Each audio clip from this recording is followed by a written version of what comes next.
Retomando agora a atividade da tarde, gostaria de chamar os colegas Elisa Guaraná de Castro, da Rural, e o João Lengues, aqui do PPGás, para a atividade Notícias sobre a coletânea Uma Etnografia Retrospectiva. A gente tem uma boa tarde, colegas.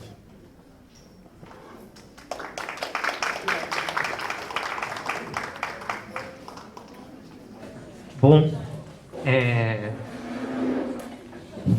prazer participar dessa homenagem ao nosso querido Moacir. E bom, a gente está aqui para contar um pouco da história desse livro que a gente está organizando com o Moacir, que o Moacir está organizando com a gente, melhor dizendo. Era um desejo antigo de todos nós que trabalhamos com ele, como seus alunos. Havia vários textos, né, que tinham ficado famosos, circulando em versões mímel, que nunca publicadas, e outras de publicação muito antiga, que já eram bem difíceis de encontrar. Ele sempre resistiu à ideia de que o livro fosse uma síntese da sua obra. Ele protestava, fazia piada. Mas depois que a Elisa resolveu levar mais a sério uma proposta que foi da Maria Elvira, na verdade, a quem a gente tem que agradecer muito por estar aqui, o Moacir começou a abrir os arquivos da sua sala do museu e a localizar materiais de pesquisa, apresentações, textos para conferências e trabalhos inacabados. Ou, melhor dizendo, não tão bem acabados quanto ele gostaria. As pilhas foram se proliferando junto com as histórias que ele ia nos contando. Essa resistência do Moacir a considerar que alguns textos não estão prontos ou a de fechar o plano do livro não é só seu perfeccionismo, também porque Moacir tem um verdadeiro horror às totalizações. Seus textos e, na verdade, seu estilo de fazer antropologia são cheios de observações detalhadas sobre vários aspectos do problema que ele está analisando. Ele vai fazendo, vai analisando as modalidades de contrato de trabalho na plantation, o uso do vocabulário dos trabalhadores, marca as diferenças de sentido nos usos das palavras, nas formas de contrato, mas a lista nunca se encerra, né? Ele faz questão de deixar essa lista sempre em aberto, e isso é um grande aprendizado, acho, que a gente teve com ele. Eu, uma vez, perguntei ao Moacir, assim, consciente do risco que eu corria, por que ele não escrevia uma espécie de estruturas elementares da política brasileira, sem as estruturas. Mas, com esses temas com os quais ele vivia trabalhando, que ele trabalhou tão bem e que são tão importantes para a política brasileira e tão pouco abordados pela ciência oficial da política. Ele, obviamente, não deu uma resposta conclusiva, né? Mas ele falou uma coisa que era que quando você junta esses temas, de alguma forma, você diz que esses são os temas fundamentais. Acaba criando uma consolidação. Esses temas, e não outros, vão sendo reproduzidos como representando a política. Mas a política não é nada disso. Ela é dinâmica, ela está em aberto, ela pode criar novas formas. E, bom, o livro que a gente está tentando fazer tem que respeitar o seu autor e, portanto, ele não é a síntese de uma obra, é uma lista em aberto, né?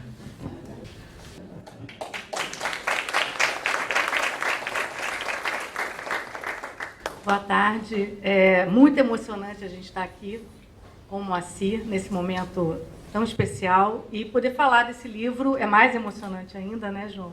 Esse livro que a gente tem um enorme prazer de poder estar colaborando com o Moacir para construir. E não tem como a gente não falar de um momento muito difícil, que foi o incêndio no museu, trágico para todos nós, e que, apesar de todas as imensas perdas, acabou dando um sentido diferente para esse livro, por tudo que ele passou a significar mais depois desse momento.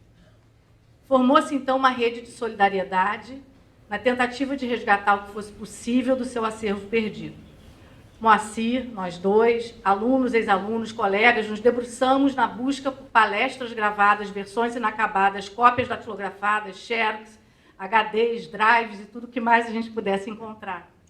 E encontramos coisas que a gente nem esperava e nem lembrava, inclusive, né? E que o Moacir também não lembrava, que é impressionante, porque a memória do Moacir sobre sua própria obra é uma coisa que não tem fim, né? É impressionante. Essa batalha contra as perdas trouxe, então, inúmeras surpresas. Textos que Moacir não havia pensado, contribuições menos acessadas, textos preparados para assessoria política da CONTAG, análises de conjuntura sem data, mas extremamente atuais, e textos de trabalho. Muitos ficarão para um próximo volume. Mas, sem dúvida, o carinho e dedicação muito especial com essa proposta veio do próprio Moacir. Recolhemos e revisamos diversas vezes em sua casa uma versão possível do livro. Organizamos uma lista que crescia a cada novo encontro e organizamos tanto que, em determinado momento, retiramos e guardamos uma sessão inteira dessas para serem tratadas depois. Meses depois, com o primeiro copião que a gente entregou para o Moacir, felizes, achando que finalmente a gente tinha chegado, o Moacir olha para a gente e diz, mas tem uns livros, tem uns textos faltando. E a gente falou, não, Moacir, está tudo aí.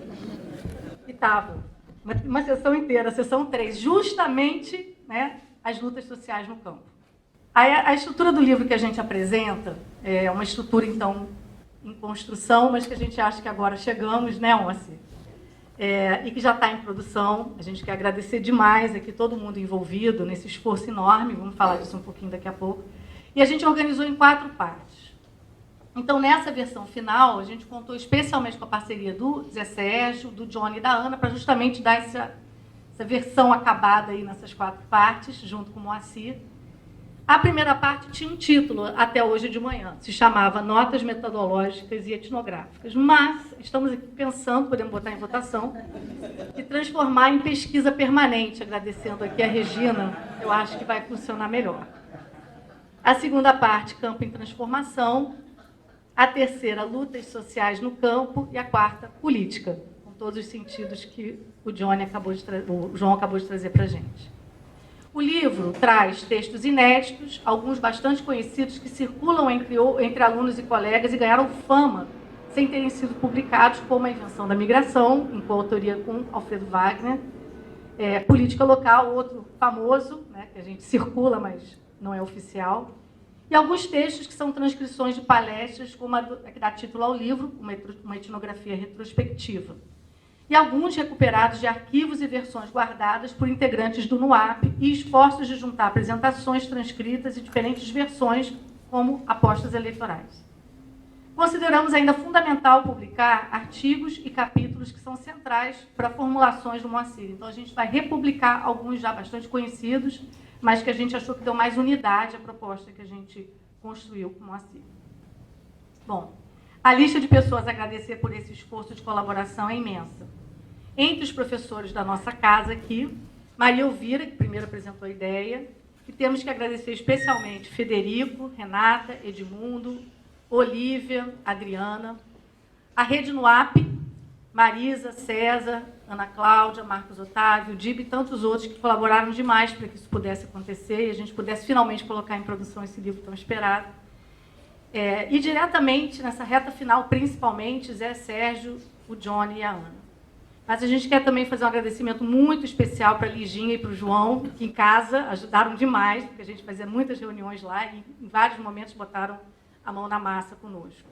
Queremos agradecer ao PPGás por ter abraçado essa empreitada e esperamos nos encontrar em breve para folhearmos uma etnografia retrospectiva, de Moacir Palmeira.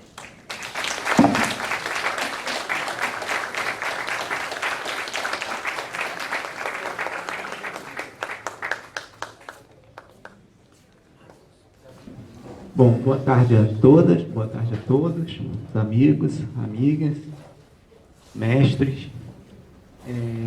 Eu gostaria, nós vamos dar início a essa segunda mesa, intitulada Antropologia da Política e a Política da Questão Agrária. Eu gostaria, inicialmente, de agradecer ao PPGás e os organizadores, a comissão organizadora dessa homenagem ao Moacir, particularmente pelo convite para que eu pudesse integrá-la. Sem dúvida, para mim, é uma enorme alegria, uma honra muito grande viver mais esse momento proporcionado pelo engajamento profissional do querido professor e mestre Moacir Palmeira. A ideia desta mesa, depois eu vou apresentar individualmente cada um dos presentes, tá? Então, a ideia desta mesa é lembrar outras dimensões do trabalho de formação e pesquisa que Moacir tem realizado a partir, né, dos depoimentos de colegas, ex-alunos e ex-alunas, que a eles se juntaram na concepção e no desenvolvimento de projetos em torno de dois temas capitais do Brasil contemporâneo. Primeiro, o significado da política como produtor de relações, eventos e sentidos após a redemocratização, tema esse explorado no âmbito do projeto Uma Antropologia da Política, Representações, Rituais e Violência, que se confunde com a própria formalização do NOAP.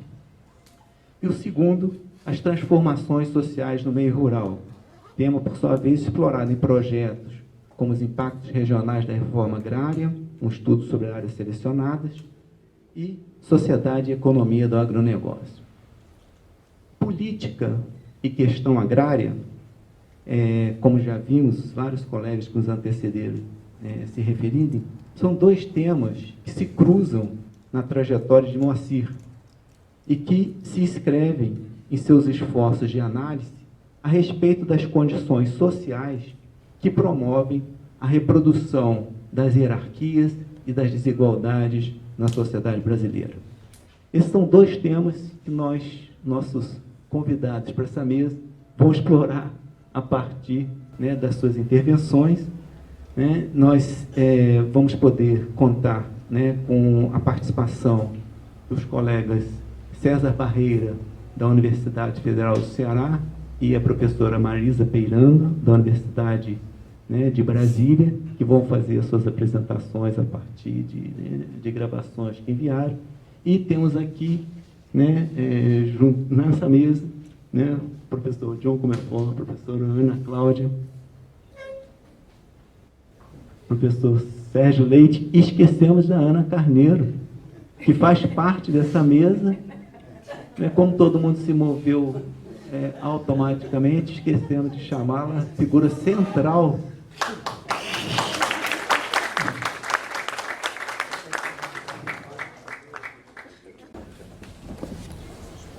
E a professora Graziele Dainese. Bom, nós vamos funcionar mais ou menos assim. Teremos as apresentações da Marisa e do César. Tá? Em seguida, teremos a leitura de dois textos coletivos. Né? O primeiro será lido pelo John e pela Ana Cláudia, o outro pela Graziele. Certo? E, em seguida, teremos, né, a fala do professor, né, Sérgio Leite. Tá bom? Muito obrigado. Então, começamos, né, pelo professor César Barreira, que é professor titular do Departamento de Sociologia da UFC, coordenador do Laboratório de Estudo de Violência da mesma universidade. Ele foi coordenador, né, do projeto Pronex, coordenador do NOAP, e atualmente é membro do Conselho Consultivo do NOAP. Bom dia a todos e a todas que participam deste seminário, desse evento, né, tão importante. Eu gostaria de poder estar com vocês, é muito mais interessante a questão presencial, e também eu gostaria de ter o dom de encontrar belas palavras para poder homenagear meu grande e querido amigo Moacir. Uma amizade que eu poderia dizer que foi construída com muito afeto e identidade política e acadêmica.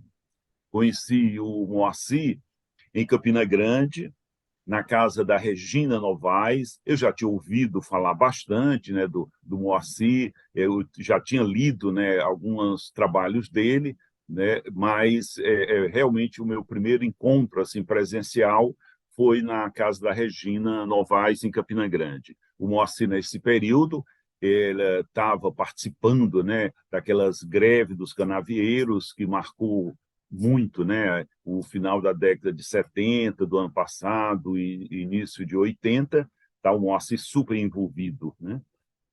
E interessante porque nesse período que eu estava em Campina Grande, né, como professor da Universidade Federal da Paraíba, né, eu tinha concluído meu mestrado, né, na UNB, e um mestrado sobre parceria na cultura do algodão. E aí, realmente, essa temática da parceria foi um dos pontos, né, de encontro com o Moacir, né? Ele me questionava, né? Eu acho que ele nunca gostou de eu dar muita ênfase ao parceiro, ele achava que eu deveria dar mais ênfase à categoria morador, né? E foi muito interessante porque isso, de uma forma muito nobre, né, da parte dele, né, a gente continuou trabalhando muito essa discussão de construir essa categoria muito ligada a campo, né, a camponês, né? Então, vários alunos dele, né, estavam trabalhando essas temáticas. Estou me lembrando muito agora do Afrânio Garcia, né, que também trabalhava essas temáticas, e isso, de certa forma, criou um bom diálogo entre eu e o Moacir e a equipe do Moacir. E esses diálogos, de certa forma, me levaram até ao doutorado, né, que eu realizei em São Paulo, e nesse período eu senti a necessidade, né, de ter um contato maior com o Museu Nacional. Então, eu fiz 2 cursos, um curso com a Lígia Sigol e outro curso com o Moacir Palmeira. Então, toda semana eu viajava, né, de ônibus, né, de São Paulo para o Rio, né, e assistia na terça-feira, se eu não me engano, era o curso da Lígia Sigol, e na quarta-feira era o curso do Moacir, que então a gente continuava esses diálogos, né? E é interessante porque foi nessa época, né, a gente começou a consolidar mais essa amizade. Mas eu digo sempre, né, que essa amizade realmente foi consolidada no período que ele morou em Fortaleza, né? Foi um período muito rico, para mim super prazeroso, né? E acho que o Moacir também ele deve ter gostado, tá? E nós tivemos a sorte da gente morar no mesmo prédio, no mesmo bloco de apartamentos. E era muito interessante porque nós iniciávamos umas conversas assim pela manhã. Logo depois do café, o Moacir sempre aparecia no meu apartamento, ou eu aparecia no apartamento dele, para discutir alguns livros que a gente tinha lido, ele bem mais do que eu, né? Ele leu, né, muitos livros nossos aqui do Ceará, e a gente iniciava aquele papo.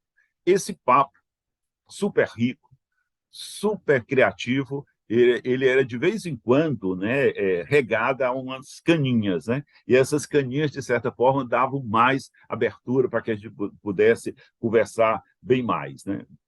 E aí, então, esse período foi um período que, de certa forma, muito rico no sentido de novos livros, né, novas discussões, uma delimitação melhor de temática, que eu acho que é um dos grandes dons, né, do Moacir, são esses recortes do objeto de estudo, né? E nós tivemos também um outro momento que a gente discutia muito. Eu tinha uma casa no Iguape, né, numa praia aqui em Fortaleza, aqui no Ceará, e a gente também ia lá e era discutindo o tempo todo, tá? A gente praticamente não parava, né, de tentar criar coisas, né? Eu me lembro aquelas caminhadas que a gente fazia na beira da praia, e o Airles, o Moacir e a Liginha, e a gente discutindo sempre temas de pesquisa. E daí sai, inclusive, um tema de pesquisa que, para mim e para a Irles, foi muito rico, né? Que foi discutir a política nesse povoado, né? Nessa comunidade do Iguape. Então, nós fizemos um levantamento na época das eleições, né, para prefeito e para vereador desse município, para discutir essa categoria ajuda, né? Inclusive, nós publicamos esse artigo deve muito ao Moacir, né? E aí é interessante porque também a gente montava cursos, né? Eu dividi muitos cursos com o Moacir, principalmente cursos de metodologia, no período que ele estava aqui em Fortaleza, e um dia nós estávamos no Iguape e fomos montar um programa, né? E eu não me esqueço de que eu e ele, a gente não se lembrava de nenhum título, nenhum autor assim.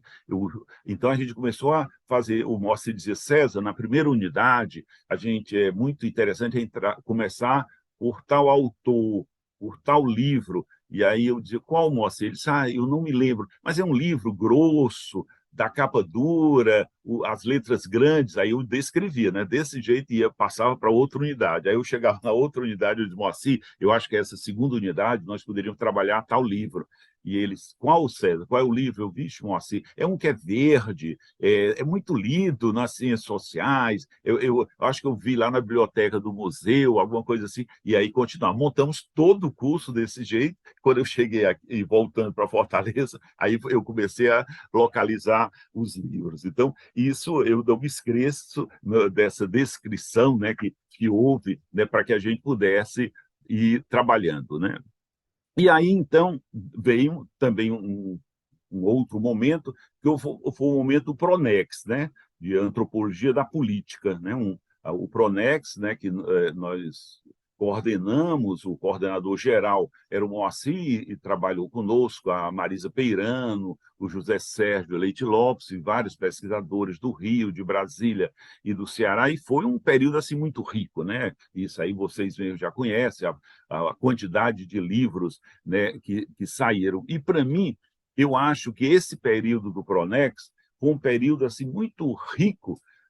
Para mim, eu digo que foi uma aula de democracia, de como administrar um projeto, né? Eu me lembro que o Moacir, tudo ele tinha que discutir coletivamente. Ligava para mim, ligava para a Marisa, e a gente tinha que ir ao Rio. Aí eu dizia, mas Moacir, não precisa, você decide aí. Ele, não, eu vou decidir na frente de vocês. Vamos discutir nós três, ou nós quatro, né, com o Zé Sérgio, para que a gente realmente tenha decisões melhores. Então, para mim, eu achava sempre interessante, além da grande discussão sobre antropologia da política, era essa do fazer, né, projetos de pesquisa, do poder administrar projetos de pesquisa dentro dessa linha de democracia. É interessante também que, nesse período, né, do Pronex, ou finalizando o Pronex, esse projeto do Pronex, nós montamos um livro, né, que foi o Política no Brasil. E foi mais uma discussão desse caráter, assim, que eu estou querendo ressaltar muito, dessa minha amizade com o Moacir, de uma amizade muito democrática, né? Então, primeiro, a discussão dos artigos, né, que deveriam compor essa coletânea, né? Então era muito interessante. A gente fazia uma discussão, cada artigo indicado, isso gerava uma grande discussão, e, para mim, a gente começava a aprender cada vez mais os autores, os nossos colegas, né, que tinham escrito, né, esses livros, né? Depois veio a elaboração da introdução, né, do livro, que foi uma ida e vinda, né? Quantas vezes eu ficava aí no Rio discutindo essa introdução, aí ele me dizia algumas palavras, eu anotava, bom, assim, diga mais, que eu gravo aqui, vamos lá. Às vezes ele ia me deixar no aeroporto, esse percurso, né? Então era assim como fosse uma ciência ambulante, tá? A gente montando esse curso dessa forma, nada, lugares muito dados, né, para ser montado esse curso, esse livro, aliás, né? A gente montava nesse percurso, né, do museu para o aeroporto, né? E aí, então, eu gostaria assim, de encerrar, né, essas minhas palavras de homenagem ao Moacir, ressaltando dois grandes aspectos que eu acho dele, né? Hoje, o Moacir ele faz parte, eu nem sei, né, do lado esquerdo do meu coração, tá? É meu grande amigo, né? Um amigo que eu todo dia tenho saudade de não estar aí no Rio para a gente continuar as nossas conversas, né? Mas eu gostaria de destacar dois aspectos que, para mim, são de grandes apreços ao Moacir. O primeiro, eu considero o Moacir um senhor leitor, né?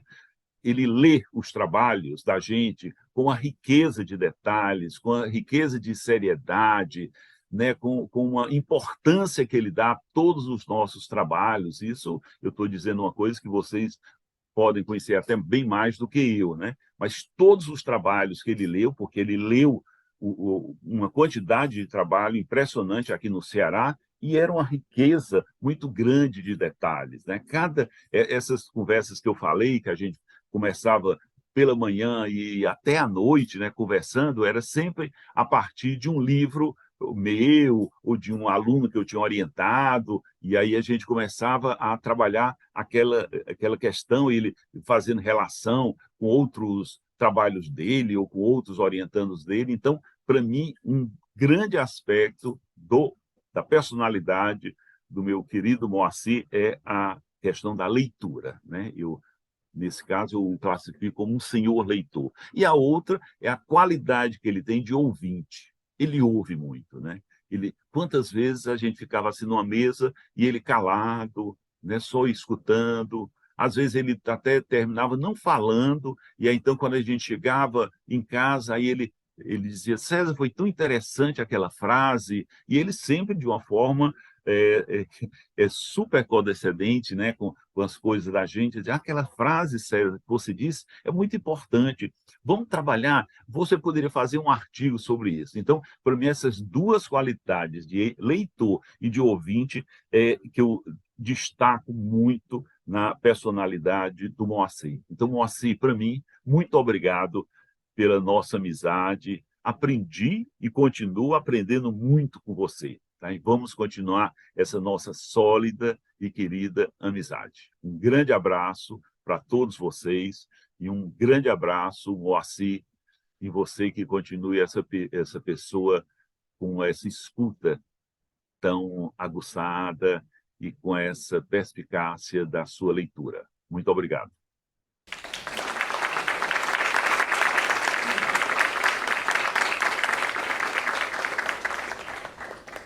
Bem, em seguida, gostaria de estar aqui conosco também, certamente, né, presencialmente, para abraçar o Moacir, como todos nós aqui estamos fazendo, a professora Marisa Peirano, né, que é a professora titular aposentada do Departamento de Antropologia do UNB, e emérita do UNB, também foi coordenadora do projeto, né, Pronex, e coordenadora do NOAP, e atualmente também é membro do Conselho Consultivo do NOAP. Boa tarde a todas e a todos. Olá, Moacir. É um prazer participar dessa homenagem a você, na ocasião em que celebramos tanto sua emerência como sua nova década de vida. Moacir liderou e foi parceiro de uma das mais gratificantes empreitadas da minha trajetória acadêmica. E só posso agradecer o momento em que, como coordenador, assumiu a direção do projeto que submetemos ao Pronex do Ministério da Ciência e Tecnologia, junto a César Barreira e a José Sérgio Leite Lopes. Tudo teve início há 25 anos, que parecem ontem, naquele momento em que decidimos articular nossos interesses de pesquisa sobre um grande guarda-chuva. Estávamos interessados em investigar a política em termos etnográficos, já que a ideia de política era inevitavelmente contaminada pelos valores modernos da separação de domínios ocidentais. Mais ainda, política era domínio da ciência política. Havia sido interesse da antropologia política, mas queríamos examinar concepções nativas de política. Daí, antropologia da política. No processo de formulação, descobrimos que as abordagens que cada um de nós privilegiava se articulavam num fundamento teórico clássico de grande envergadura, que nos permitia tanto profundidade quanto plasticidade. Essa base teórica de reunir rituais, o nível da ação, e representações, o nível do pensar, trazia a promessa de que, ao procedermos a pesquisas de campo diversas, estaríamos abrindo a possibilidade de surgirem surpresas etnográficas.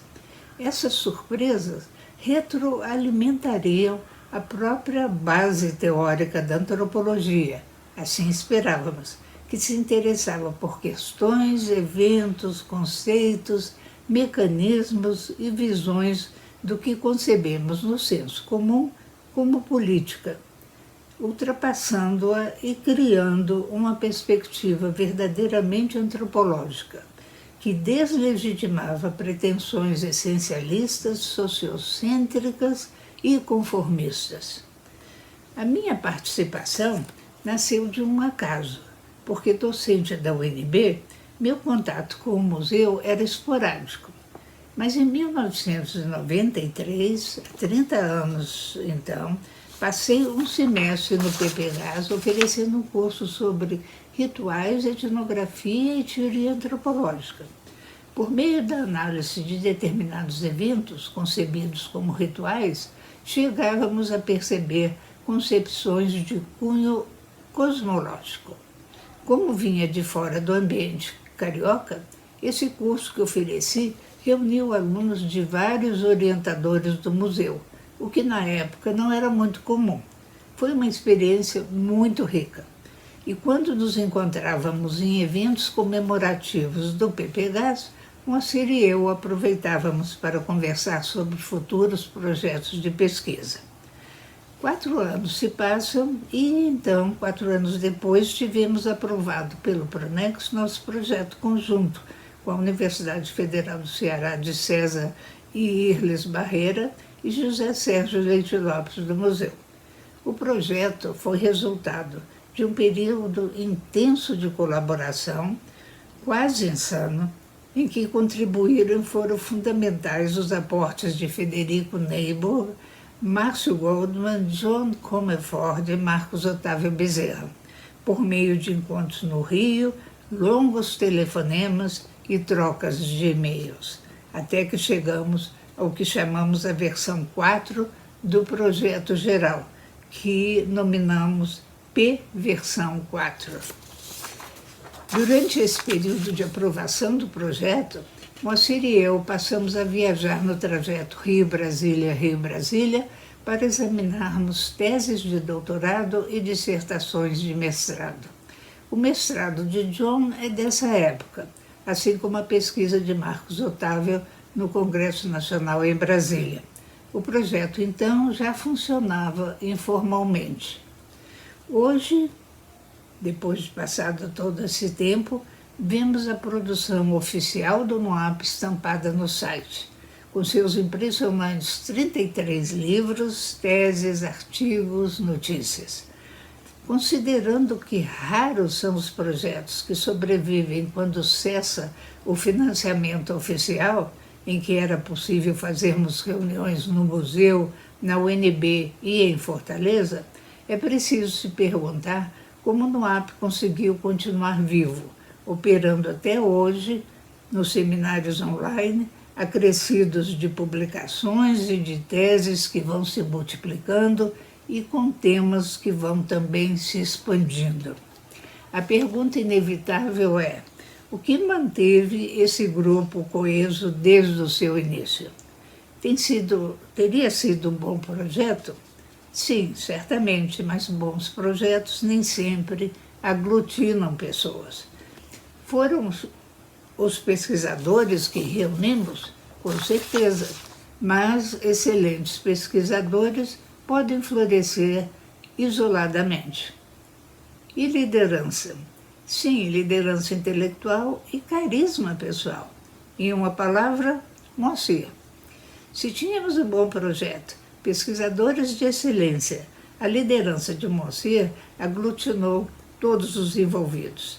Sua competência intelectual, seu carisma sui generis, sereno, seguro, deu a todos a confiança e o entusiasmo que fazem com que algumas ideias e práticas peguem em determinado momento e produzam um ethos acadêmico e intelectual, o que permitiu que, em alguns momentos posteriores, pesquisadores que não se conheciam se reconhecessem em eventos acadêmicos por suas abordagens afins.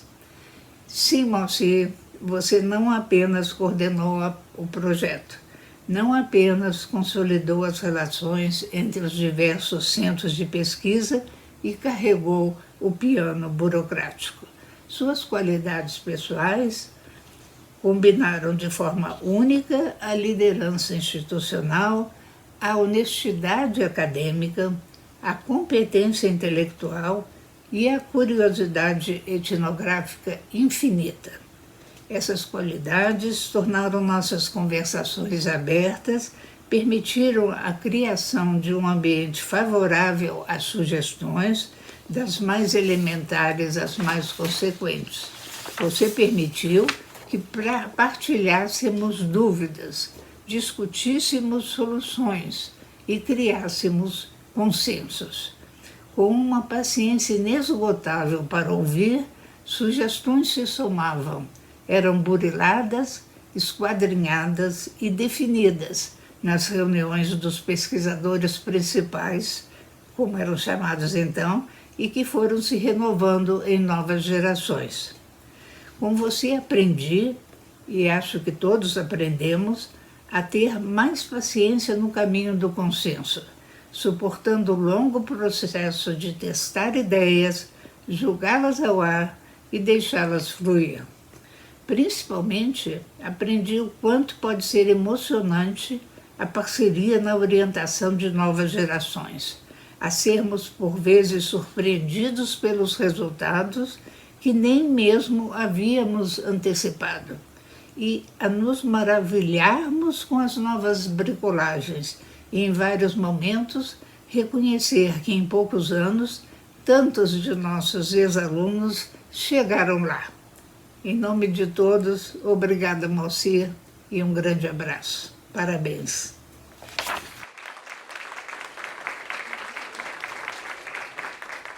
Bom, vamos dar sequência, né, depois desses belos depoimentos dos nossos colegas, César e Marisa, com a fala da nossa atual coordenadora-geral do Núcleo de Antropologia da Política, né, a professora Ana Carneiro, que é professora adjunta do Centro de Formação em Ciências Humanas e Sociais da Universidade do Sul da Bahia e, como eu disse, coordenadora-geral do NUAP.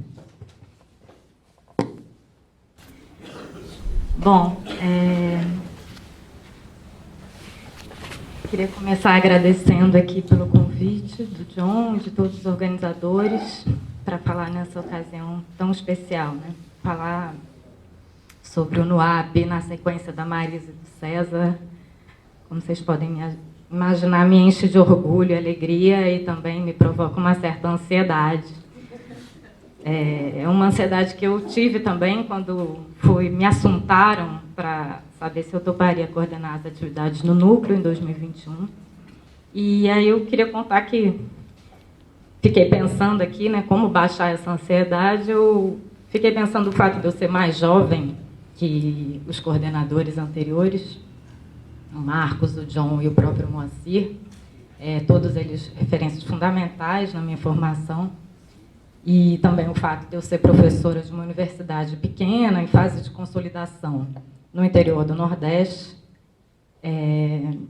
são atributos, né, que, quando ocupam o lugar da coordenação do NUAP, expressam certamente um sinal dos bons ventos, ainda que incipientes, né, que parecem direcionar a nossa sociedade para um rumo... É melhor assim? Alô? Parece nos levar para um caminho de uma sociedade mais igualitária. E não poderia ser diferente com o NUAP, né? Então, não é nada demais, na verdade. Isso um pouco eu aprendo com o Moacir. E posso dizer, nesse sentido, que essa experiência de coordenação do NUAP tem sido muito mais leve do que eu podia imaginar. Afinal, o NUAP é como uma espécie de um organismo vivo que se movimenta por conta própria. Tá bom? E hoje, né, mais do que um núcleo de pesquisa, uma rede de pesquisadores, de dezenas de pesquisadores do Brasil e da América Latina, que é alimentado pelo entusiasmo de uma prática científica, fundada na amizade, na cordialidade, no engajamento coletivo. A despeito da competitividade, que frequentemente envenena nossas relações acadêmicas, coordenar o NUAP nada mais é do que ativar as boas relações que eu herdei do Moacir. e das relações do Moacir. E aqui eu me dou conta que esse é mais um ensinamento que eu recebi do mestre. Não à toa ele costuma ser chamado de mestre, né? Como vários já disseram aqui. Eu acho curioso, mestre Moa, como a gente chamava, as palmeiretes. Eu faço parte de uma geração que é uma geração de orientandas mulheres, e aí tem uma curiosidade, porque eu não fui orientanda nem de mestrado, nem de doutorado, mas eu fui adotada e adotei, e fui enredada, né, nessa rede tão calorosa e rica que é o NUAP.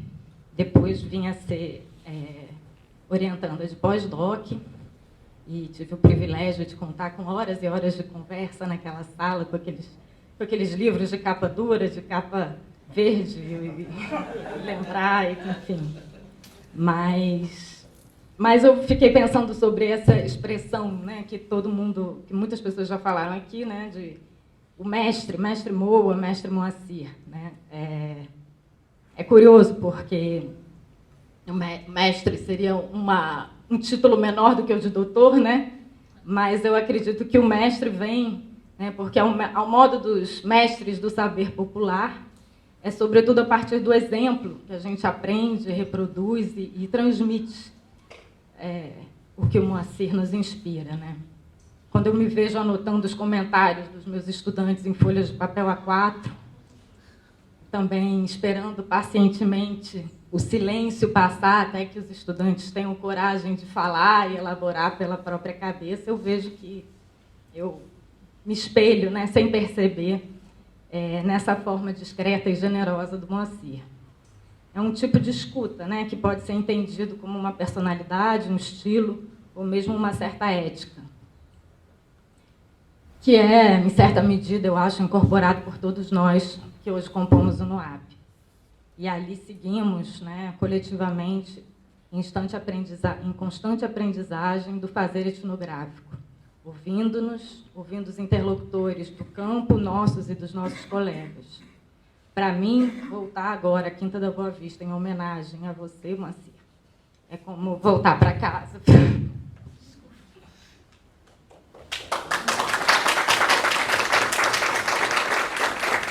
Eu achei que eu tinha já me recuperado da emoção de manhã, mas só queria dizer isso, que é com o coração na mão, né? Depois dos anos de destruição que vivemos todos e que eu vivi à distância, voltar para casa agora e averiguar que esse espaço de afeto e comunicação está de pé é muito, muito forte.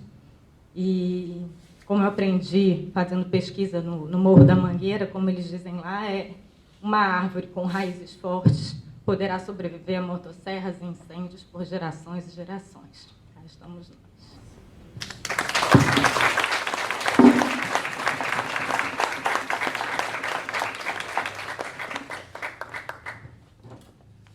Obrigado, Ana. Nós vamos passar agora a 2 textos coletivos. Assim, já não sei quantas gerações tem, né? Porque a Regina parou no 3º. A gente tinha posto aqui a primeira geração no AP, segunda, então já deve ser a 6ª, porque eu vi que depois teve uns 10 anos aí de intervalo. Mas o Castro lembraria que essa categoria geração é complicada, né? Então é melhor, enfim, deixa para lá. Então, o primeiro texto coletivo será lido pelo professor John Comerford, né? Professor aqui do programa, que foi coordenador geral do NUAP, atualmente integra sua coordenação e ex-aluno, ex-orientando do Moacir e colega atual do Moacir no programa.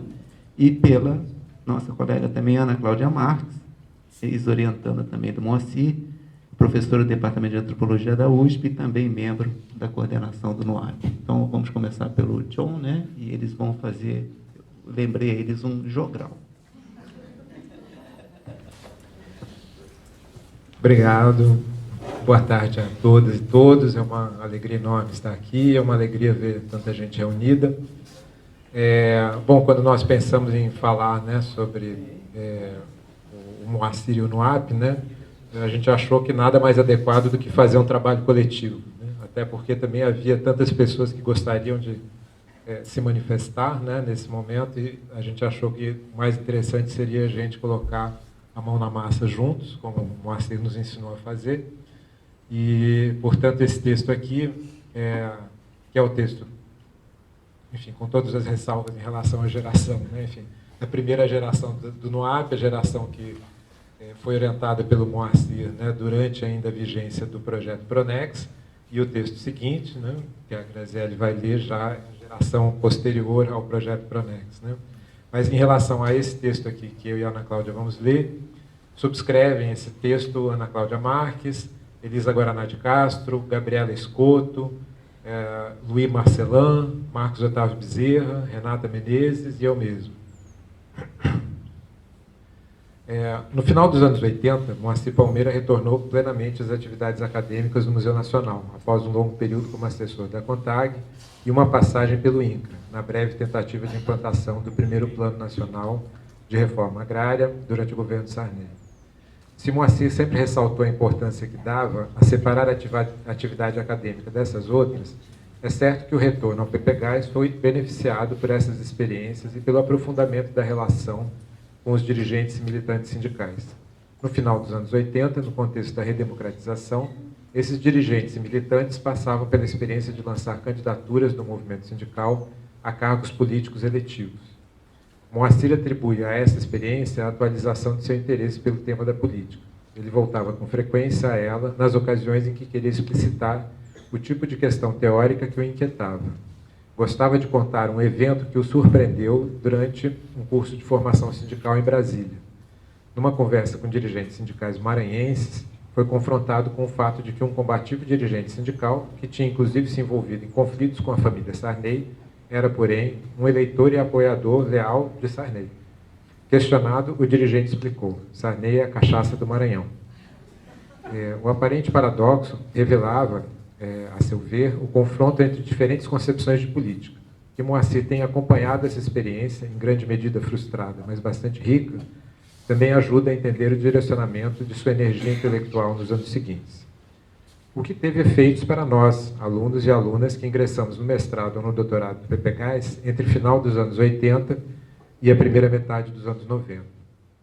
Cursos que frequentamos, como aqueles sobre patronagem política no segundo semestre de 1989 e primeiro de 1990, Cultura e Política em 1992, ou Poder, Dominação e Política nos Estudos de Comunidade em 1995, além dos tradicionais cursos de sociedades camponesas que dedicavam sessões animadas a temas como patronagem, clientelismo, faccionalismo, amizade, compadrio, política, relação entre campesinato e Estado, mobilizações e resistências camponesas.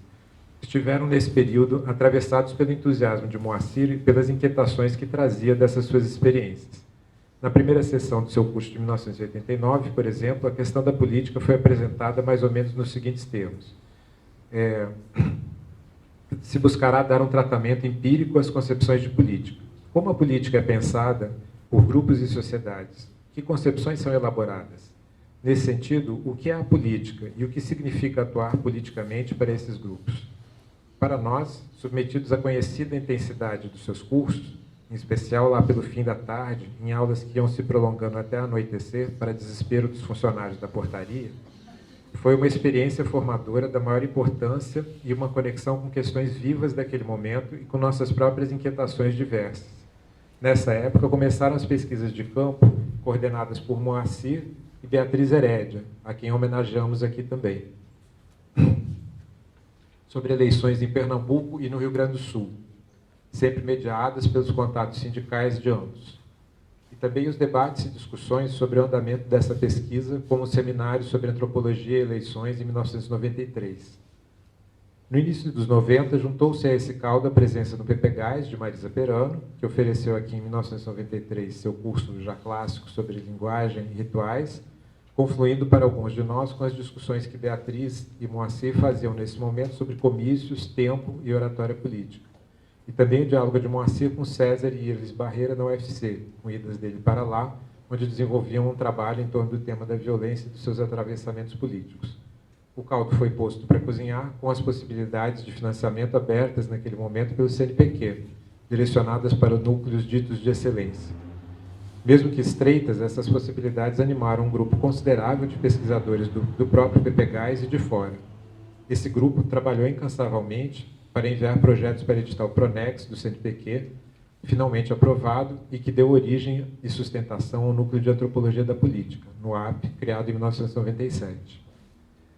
Uma vez implementado o projeto e oficializada a existência do núcleo, nós, orientandos do Moacir, nessa época, fomos duplamente beneficiados. Por um lado, claro, com recursos para pesquisa e publicação.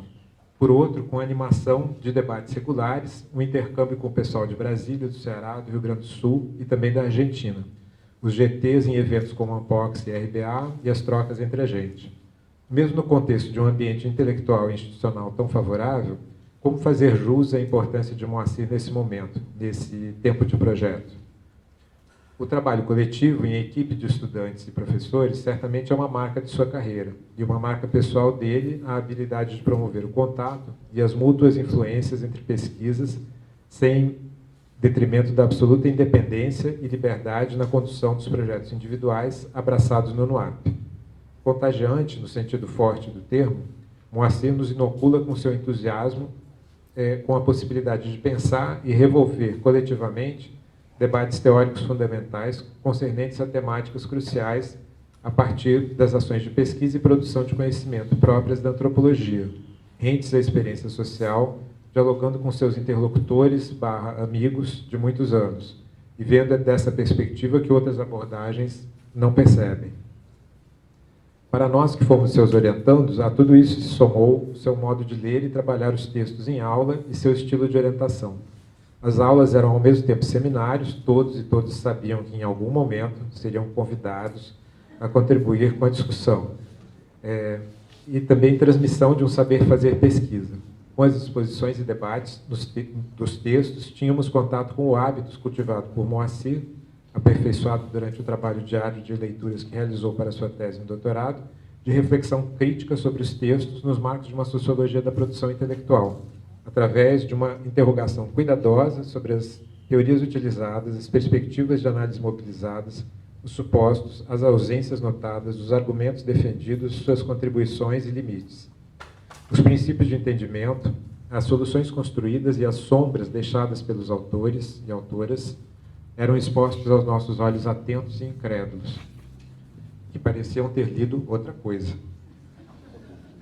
Em sua abordagem, uma dimensão ganhava particular atenção: as evidências empíricas, os exemplos, os casos, as situações ou os eventos descritos. Examinados à luz de novas possibilidades de interpretação, o material exposto no texto podia ser utilizado para colocar em questão os argumentos do próprio autor, ou, o que era mais frequente, estimular outras perguntas, sugerir hipóteses, justificar novas frentes de pesquisa. O exercício de alimentar a pesquisa a partir do confronto entre o conhecimento e os dados disponibilizados pelos autores e autoras e aqueles trazidos pelos estudantes era uma atividade semanal. Então, depois da segunda ou terceira sessão do curso, ficava claro que não havia como sair antes do pôr do sol. Era na prorrogação que Moacir organizava a discussão, dava a entender o que estava em jogo e nos estimulava para o próximo desafio. A experiência em aula se estendia ao seu estilo de orientação. Ao mesmo tempo sutil, generoso e desconcertante. Atento ao que lhe apresentávamos, Moacir enxergava além do que nós mesmos éramos capazes de distinguir em nossos materiais de pesquisa, abalando nossas certezas cristalizadas com objeções, perguntas, comentários que na hora nos soavam intrigantes, e de que só depois de muito tempo e ao cabo de muita reflexão entenderíamos a decisiva importância. E, ao mesmo tempo, se entusiasmando com o que considerava descobertas importantes, insights inesperados, temas cruciais, encruzilhadas de nossas pesquisas, levando-as a sério como contribuições para o trabalho coletivo. Nos 5 anos em que o Pronex esteve vigente, esse foi o clima. Passada a vigência do Pronex, era visível a inquietude de Moacir em busca de meios para manter a turma conectada e pensando, pesquisando, debatendo. Não foram poucos os esforços, então, empreendidos para localizar possíveis apoios à pesquisa e para submeter projetos que quase obsessivamente concebia. Apesar dos planos nem sempre bem-sucedidos, Moacir nunca desanimava e persistia na busca de brechas para reagrupar. O NOAP seguiu, por um lado, servindo como referência para pesquisadores e estudantes situados em diferentes estados do país e no exterior, interessados em abordagens antropológicas da política, e, por outro lado, como guarda-chuva de projetos tocados por parte dos pesquisadores vinculados ao núcleo, como o projeto Gestão Municipal e Formas de Participação Popular, coordenado por Moacir e Beatriz, e do qual participaram Irles Barreira, Marcos Otávio, Maria Auxiliadora Lemeire e Odaci Coradinho. Com a presença constante de Beatriz, Herédia, esse foi o tempo dos cursos coletivos, que reuniam aqueles e aquelas de nós que estivéssemos com disponibilidade para nos juntar na elaboração de programas e participação nas aulas. Ana Cláudia Marques, Renata Menezes, Marcos Otávio Bezerra, John Comerford. Nessa fase participamos de vários cursos, sempre com Moacir e Beatriz à frente, como o curso Família, Parentesco e Política no Brasil, ainda em 2004. A ideia dos cursos era criar um espaço de discussão em torno de um roteiro de estudos direcionado ao preparo de novas pesquisas coletivas, que, de fato, vieram a se articular em diferentes momentos, como foi o caso dos projetos Impactos dos Assentamentos de Reforma Agrária e Sociedade e Economia do Agronegócio, e ainda Memória Camponesa. Parcerias mais antigas e recentes se restabeleceram em esforços conjuntos de compreensão e análise das transformações operadas nesses agenciamentos tão contrastantes do mundo rural. Transformações que são, de resto, o contexto comum a toda a obra de Moacir. Em cada uma dessas equipes de pesquisa, se reencenou o encontro entre gerações de pesquisadores cujos projetos se articulam na exploração da tessitura social daqueles agenciamentos, em suas diversas dimensões políticas, econômicas, fundiárias, etc., e diferentes alcances, local, regional, nacional, mundial. Antigos novatos, como novos veteranos, conhecemos e acompanhamos a formação de uma boa porção de nossos atuais colegas. Com efeito, ao lado de Moacir, aprendemos imensamente com nossos sujeitos de estudos.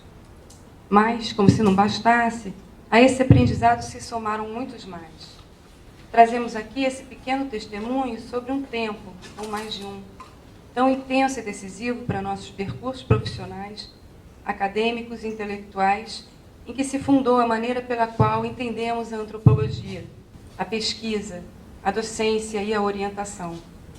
Aqui deixamos a nossa mais sincera homenagem a quem nos deu exemplo e nos contagiou o seu entusiasmo. Aqui queremos expressar nossa mais profunda admiração por alguém que fez da antropologia um saber mais potente, mais belo e insubstituível. Obrigada.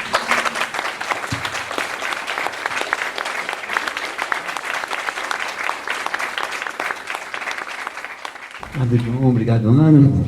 Só para quebrar um pouco aqui o clima, né? Esses dias estava lembrando lá, falei, quando é que eu conheci o Moacir? Aí eu lembrei, né, que eu também tive uma sorte, né, de assim, ainda estava ali fazendo a graduação, mas a Leonilde, a Regina Bruno, se reuniam para discutir questão agrária. Tá aí, eu falei na hora, chegou na hora, parece que foi combinado, hein, Regina? Eles, enfim, tinham discussões seríssimas na casa dela, eu entendia só um terço do que acontecia, mas eles me recebiam lá com o maior carinho, né? E o Moacir passou lá algumas vezes, né? Passava lá. Aí, enfim, não foi apresentado, assim, né? Mas conhecia de vista. E aqui no museu, se eu não me engano, 85, 86, o Moacir deve lembrar a data, teve um seminário histórico sobre o debate de agricultura no estado do Rio de Janeiro. foi histórico por causa do Castro Faria, entre outros, naquele seminário.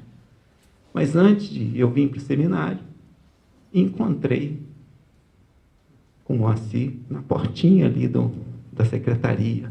E eu, nervoso, né? Vendo aquela personagem já, aquela referência, cheguei, bom dia, Vladimir.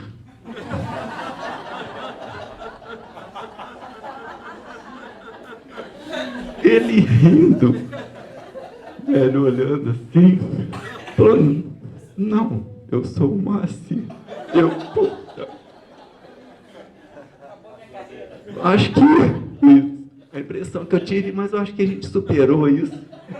Eu não esqueci, mas ele não deve lembrar mais, né? Mas, enfim, esse foi o nosso primeiro encontro. Então, passo agora a palavra para minha colega da Universidade Federal Fluminense, professora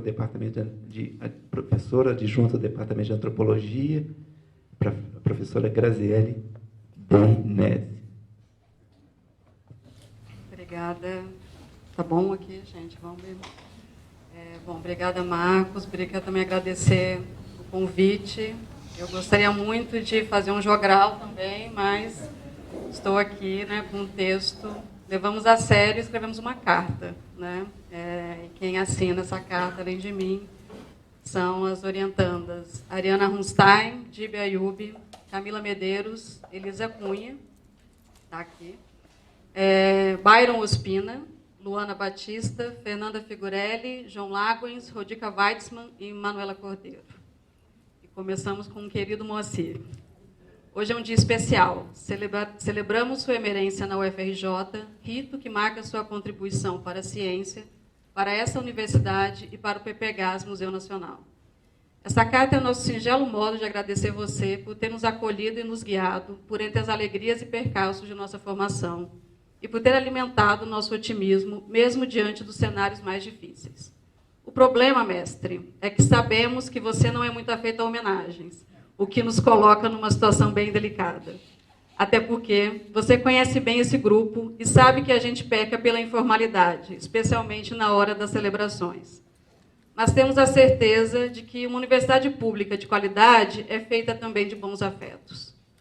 Começamos essa carta falando de bons afetos, porque para nós é difícil não associar o privilégio que tivemos e temos por cursar a pós-graduação em um programa de excelência à forma como você nos recebeu nessa instituição. Afinal, quem passou por essa casa e foi afetado por sua presença, teve também a oportunidade de aprender em um ambiente aberto e democrático, onde você, como mediador, nos acolhia com humildade e respeito. Essa forma de lidar conosco era o melhor conhecimento prático que poderíamos ter para entender, admirar e exercer o ofício de antropólogo, para quem as teorias são fundamentais, mas devemos estar sempre disponíveis para reconhecer que as experiências vividas têm algo mais importante para comunicar. Quando chegamos a essa instituição, já conhecíamos de nossa vivência em outras universidades a contribuição de Moacir Palmeira para a produção de uma antropologia refinada e criativa, enraizada na etnografia, no trabalho coletivo e no compromisso político com seus interlocutores. Foi no ambiente da sala de aula que tivemos as primeiras oportunidades de compartilhar essa experiência da produção antropológica coletiva. Avesso ao que chama de aulas magistrais, foi assim que você, Moacir, também nos orientou sobre o aprender e o ensinar. Do curso de Sociedades Camponesas, por exemplo, ministrado em parceria com o professor John Comerford, lembraremos sempre de você apontando o dedo para uma de nós estudantes e dizendo, muito sério, você, fale sobre o que achou de tal conceito ou ideia que o autor apresenta no texto. Depois se virava para outro aluno e dizia, fulano, o que você achou do que o Cicano acabou de falar sobre tal conceito? E como isso se relaciona com outro texto? No começo do semestre, a turma ficava bastante nervosa com as aulas, pois sabíamos que seríamos interpelados desse modo. Era como se cada encontro fosse uma prova. Tínhamos que aprender a ler os textos, a preparar nossas discussões e a ouvir nossos colegas. No entanto, com o passar das semanas, aquilo que era motivo de ansiedade acabou por se tornar um estímulo. Começamos a encarar com entusiasmo aquele grande exercício no qual os textos e a sala de aula se tornavam lugares de estudo, debate e pertencimento. Isso é um dos mais importantes pontos de inspiração para a nossa docência.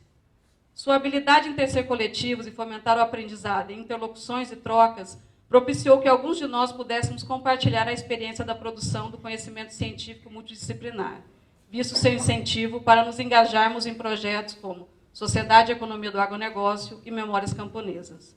Nesse contexto, aprendemos a formular problemáticas de pesquisa a partir da escuta atenta às questões e observações colocadas por outros pesquisadores, assim como a realizar trabalho de campo conjunto com colegas e professores de distintas áreas. Além disso, quem teve a oportunidade de fazer a pesquisa no Nordeste se beneficiou muito das redes tecidas por você junto aos movimentos camponeses. Você sempre encontrou um jeito de nos inserir no campo e de nos apresentar pessoas, dentre elas lideranças históricas de diversos sindicatos de trabalhadores rurais, como o Tião Menezes, o Zé Francisco e a Zefinha.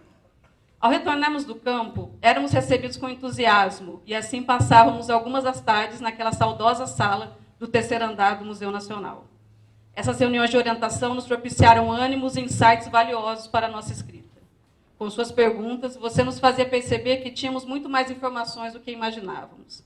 Além disso, você sempre buscou chamar a atenção para o quanto nossas ideias poderiam estar ou corriam o risco de ficar engessadas pelas teorias, e nos incentivou a trabalhar com criatividade e liberdade para captar o que havia de singular naquela experiência.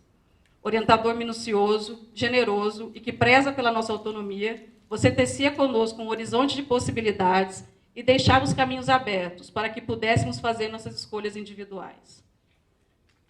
Esses momentos de orientação nos ensinaram que, apesar de solitário, o processo de escrita de um trabalho acadêmico jamais é individual. Avesso a perspectivas de brilhantismo e genialidade acadêmica, você mostrou que nossas ideias encontram sua concretude nos trabalhos de quem está conosco e de quem veio antes de nós, que debates, a princípio que nos soam muito novos e originais, podem já ter sido postos antes com outras palavras, e que a criatividade não é um atributo pessoal, mas advém da conexão com nossos pares. Você não somente nos inseriu em suas redes de pesquisa, mas fez com que nós, orientandas e orientandos, trabalhássemos juntos. E assim aprendemos a ler e incentivar uns aos outros. E assim, o núcleo de antropologia da política também se tornou um lugar onde fizemos amizades para a vida.